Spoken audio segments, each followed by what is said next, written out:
only consumes belongs to the one who creates. You want proof?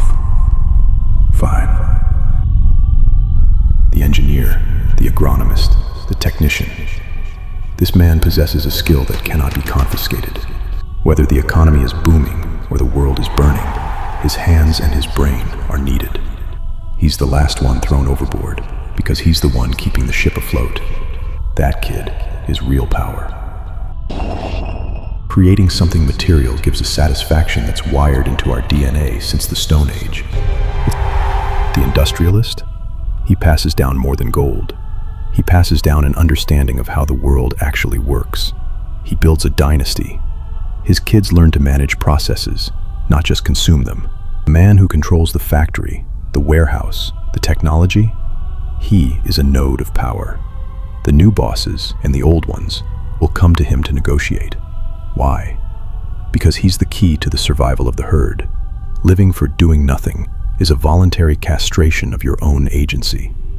He who creates owns the world. He who only consumes belongs to the one who creates. Illusion of entitlement is a disease. People think the world owes them a living just because they managed to get born. What a joke.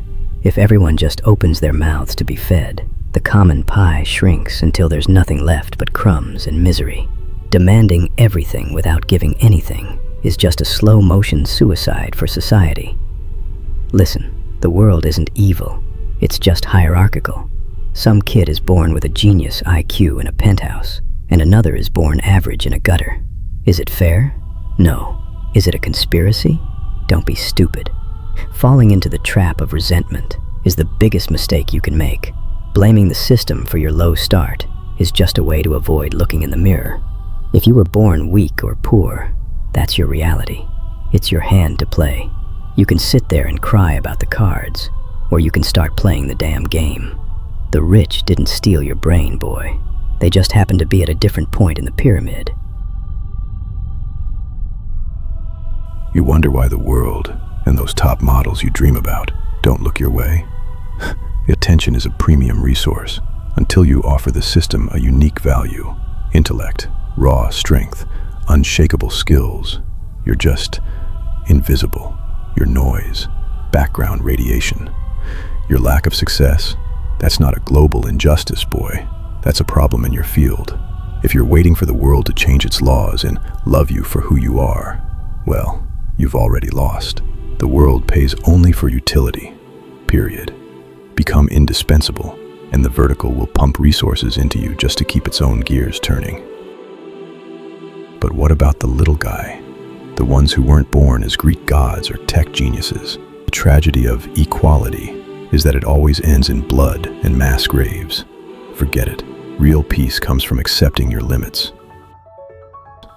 If your ceiling is being a damn good welder or a reliable driver, be the best one there is. There is a profound dignity in a real contribution.